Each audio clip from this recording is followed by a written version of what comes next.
Welcome to another episode of Breaking into Cybersecurity.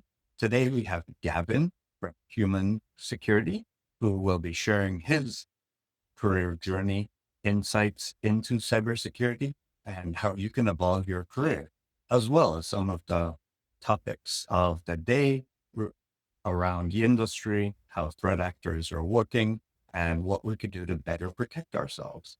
Gavin, do you want to introduce yourself and give a little more background to the listeners? Sure. Hi, Christopher. Thanks for inviting me.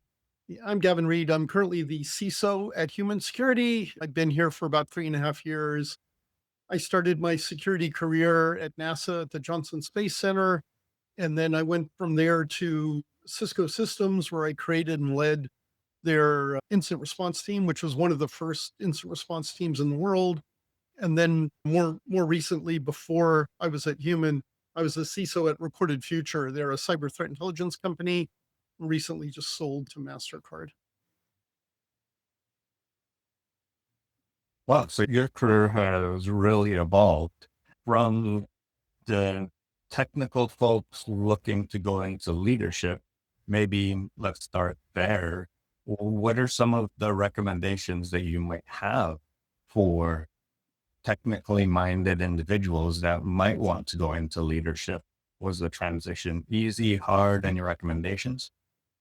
Yeah, certainly I made a lot of mistakes down that path. And I think the typical one is as an IC, often, especially if you're like a principal or you're a lead for a team, you end up having to spearhead and do a lot of the work and make a lot of the decisions. And of course, as a leader of a team, what you need to do is enable those folks on your team to do exactly the same thing. And so you have to pull back a little bit and sometimes let people go with their own ideas, make their own mistakes, and be there to hold and to make sure if anything goes wrong that you're there to support, but you can't always be there pushing a specific agenda. And I think a lot of technical leaders get that wrong. They continue to do what they did so well that kind of brought them up to that, which is always being making all the decisions instead of enabling and empowering their team.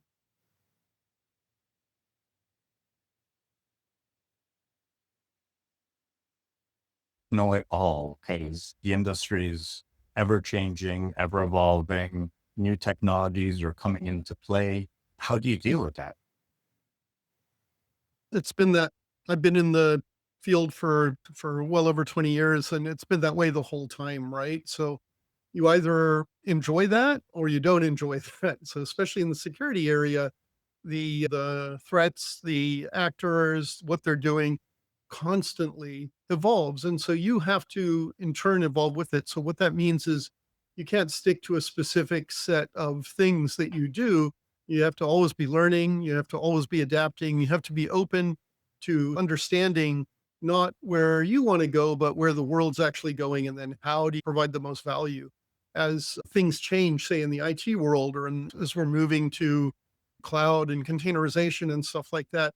It's not really important as much about what you may like or not like. It's more how do you adapt and be able to apply some of the capabilities that you did with some of the older technologies to the new ones. So you have to always be learning. You have to always be curious. You have to be very adept at changing and be very open to change. And that's only from the technical side. Now, as you grow in leadership, have more responsibilities. Now you have to work with the business and understand the business requirements and the business needs. How do you enable the business to grow themselves safely while implementing security along the way? Yeah, security was seen as a blocker for a long time. And certainly one of my challenges is to shift that mindset and to see security as a business enabler. So I'm a big believer in not just doing security for security's sake, but doing security as support the business drivers of the company. So in order to do that, you have to be very much in tune with what those business drivers are, right?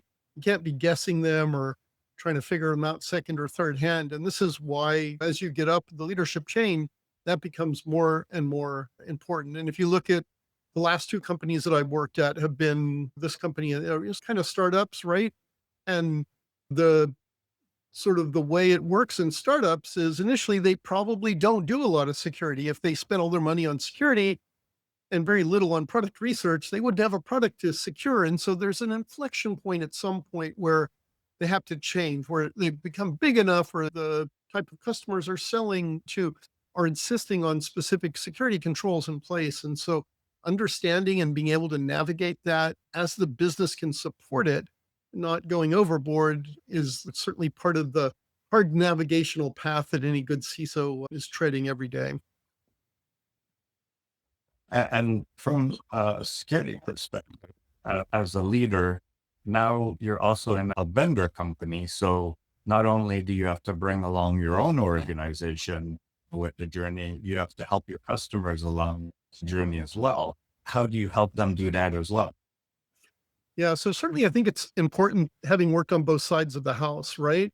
Working more in a corporate security division where you're using vendors, to being part of, like here at Human, where I also lead the threat intelligence group, where we're actually helping make the product better for our customers. I really understand how teams use products like ours, what's important to them, what are nice to haves versus necessities. And so I can help also navigate that on the product side as to what do we actually, absolutely need to have if we want to, what are table stakes if we want to be able to enable these customers that we have to be able to make the best utility of the stuff that we do, and help that sort of drive up their security posture and drive down their security costs. Threat intelligence as a space on its own is extremely technical and extremely complex. What maturity factor do your customers need to be at to try to integrate security intelligence into their security posture? Yeah, and, that it's a good point. If you're just taking bulk, if you're doing Intel and then trying to integrate that in to your security posture, that can be really difficult. And obviously, very mature organizations, the Microsofts and others of the world, are really good at doing that. But maybe smaller corporations just don't have the time, manpower, and capability of doing that. So the way that you integrate the threat intelligence that we do here at Human is basically by buying the product, right? Threat intelligence is built into how the product operates, how the product helps with decisioning, how the product keeps up to date with what the hackers are doing, how the product protects your environment. All you have to do is basically implement the product. And so that really takes maturity off the table there. It's more something that we do, not something that you have to do.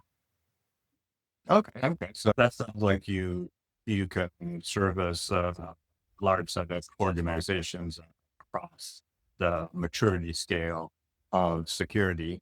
When you describe the value add of threat intelligence to someone and why they should integrate it into their organization, how do you differentiate from, say, oh, we get threat intelligence from Microsoft because we have their E5 license or something like that?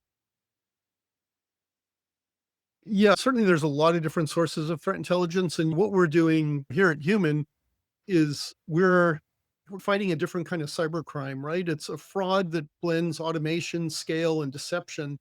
And so we're doing very specific intelligence into the groups that are enacting that sort of thing. I'll give you an example. One of the things that really has been helping, I guess, fuel AI and machine learning is the scraping of different sites, all of the material that's on that site. So we have customers that don't necessarily want that. And a good example, again, of that would be, say, a realtor company. They may have the listing of all new houses and they pay a lot of money for that, or you can just scrape their site and get it for free. So they may not want people. They want that available, but they don't want it available to be scraped. What we do is look at what are the scrapers, what are the common threat actor groups that are selling scraping capabilities, what are some of the bypasses that people are using to get around normal bot protection.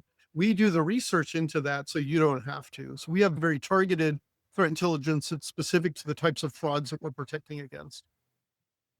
I love that. So you're doing threat intelligence that immediately has an ROI, whereas some other threat intelligence that you might just get will give you threat indicators, but not necessarily gain ROI immediately, like protecting business assets from being scraped. You might just learn, oh, this is what the threat actor is doing, but you're taking it one step further and then providing them with controls that they can use to implement.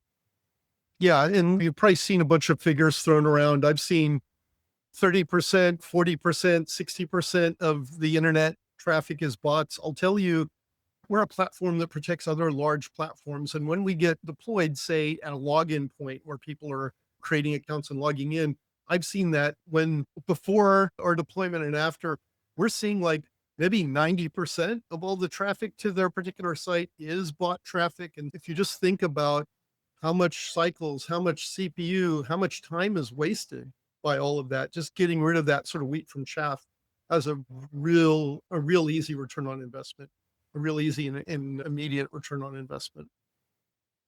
So pivoting back to those that might be interested in this as a career field, how did you get into threat intelligence, and how would someone that is interested in threat intelligence kind of get into learning more about it, get into the industry, things like that?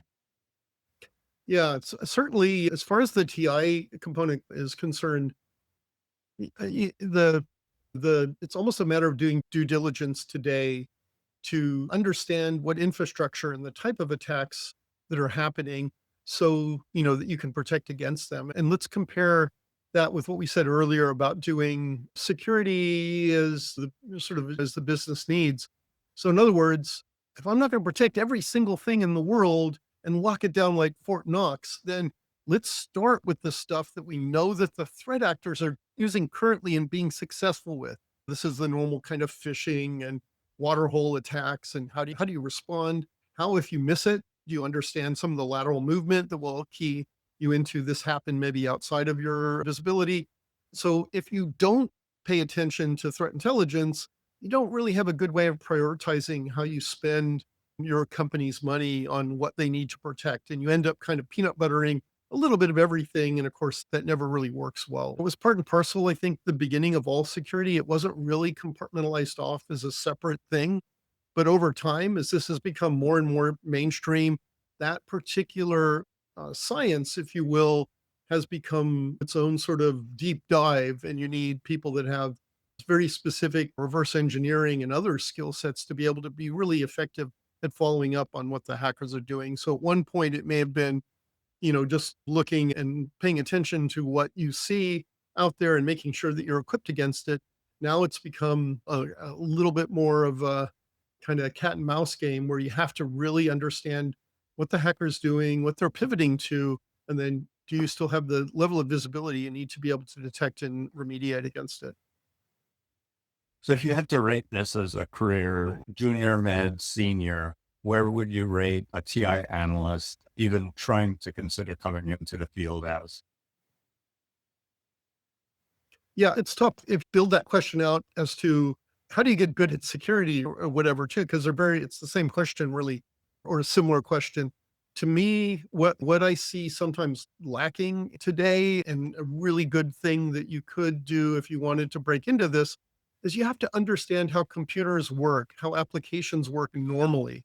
So if you don't understand client server, you don't understand containerization, you don't understand how Terraform works, if you don't understand how these application client server stuff works normally, you're never really going to be able to understand how they get manipulated. And so we find some people that join this field specifically around maybe exploit fuzzing, and they're really good about doing a memory or buffer overflow or something, but they don't really understand the impact to major systems. So they may be able to articulate things, but they don't really understand what the cost or what it would take to actually fix it. So my recommendation in all of this is to learn the basics a little before you learn security. So security is a good thing to add on top of that, but it's something that you need to add on top of it. It's not something you can develop as an aside from really understanding how applications work. What does this stream look like on the network and how do you detect that?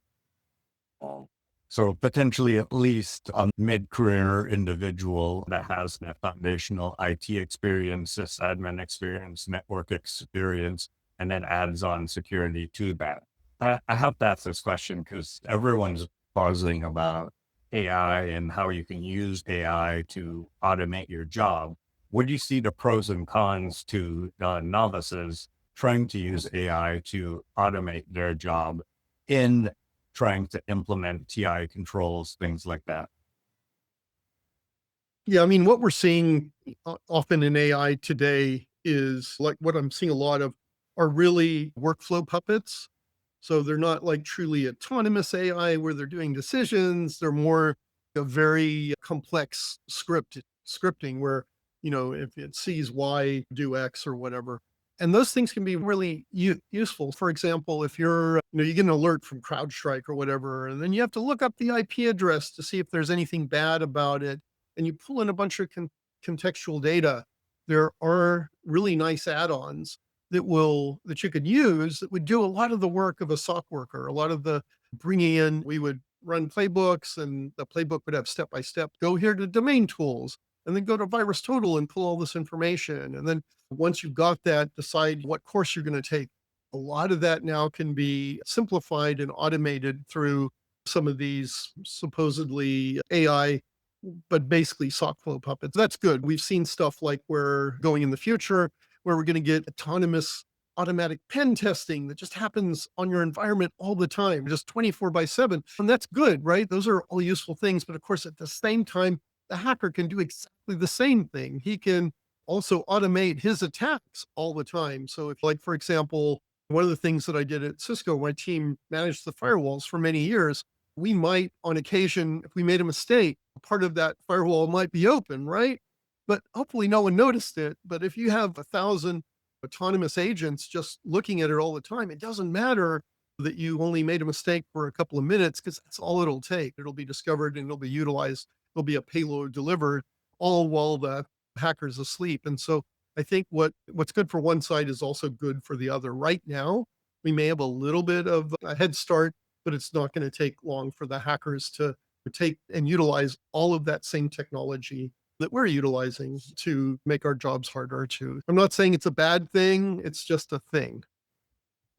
It's a tool to be used. And oftentimes what I tell people is that you have to understand what you want to automate before you can automate it. Because if you try to automate it, but you don't know what it's doing and it breaks something, if you don't have the knowledge of the system, like you mentioned, how it functions, how it works, then you can't really fix it.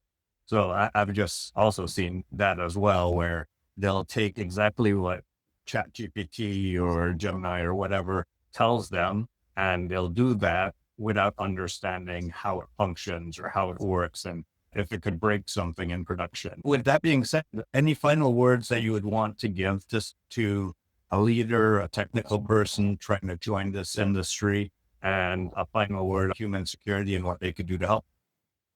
Yeah, certainly. If you're just joining, I think, as we said earlier, try and build up your fundamental skills. And that doesn't mean taking certifications. It means actually working and doing, whether it's a role in IT or in R&D, any of those things will give you, or even coding, all of those things will give you really fundamental skills that you need in order to be successful at security. And then as you grow as a security leader, I think like you got to continue to remain curious. You have to really be about enabling and empowering your team, less about you, and it's more about them. And certainly we've seen folks that are really successful in here that are connectors that really spend a lot of their time looking at what their team needs and how do I enable that team to be more successful versus slavishly following a list of TTP commands that they need to do. This is there's a lot of competition for good talent, and people do have some ability to choose what area that they work in. And so I certainly have tried to make the teams that I work in be more than just workplaces, but to some degree, we become bands of brother or friends. We work together and support each other. And that means zero politics. It means shutting down any of the sort of corporate crap that would, potentially maybe be a antithesis of that, and really focusing on making sure that people enjoy what they're doing and that they have a good time here. I love that. I love that. Final word on human security and how they can help. Yes. So at Human, as I mentioned, we're fighting a different kind of cybercrime. We're fighting fraud, and that fraud, it's blending automation, it's adding to scale. We're in line with the major players of the world, and of course, deception. And if you want to break into cybersecurity, you've got to know this: the enemy evolves super fast. I can tell you, we see in the middle of an attack, maybe 4 or 5 different evolutions of the attacker in one campaign in a 2-hour period, right? But you can also evolve fast, right? You can also just say, okay, I'm not that's normal, that's fine. I'm going to be able to deal with that. And to deal with that, you have to stay curious, you have to stay grounded, and you got to remember this works. And what you're doing is because you're protecting real people. It's not about zeros and ones. It's not about computers. It's not about containers. It's about people. There's people behind the attacks, and there's people working behind the scenes in the different organizations that are impacted by these things. It's all about people. That's my last word on that. I love it. Thank you so much for coming on, Gavin. And thank you everyone for joining us on this episode of Breaking into Cybersecurity. Excellent. Thanks for the invite.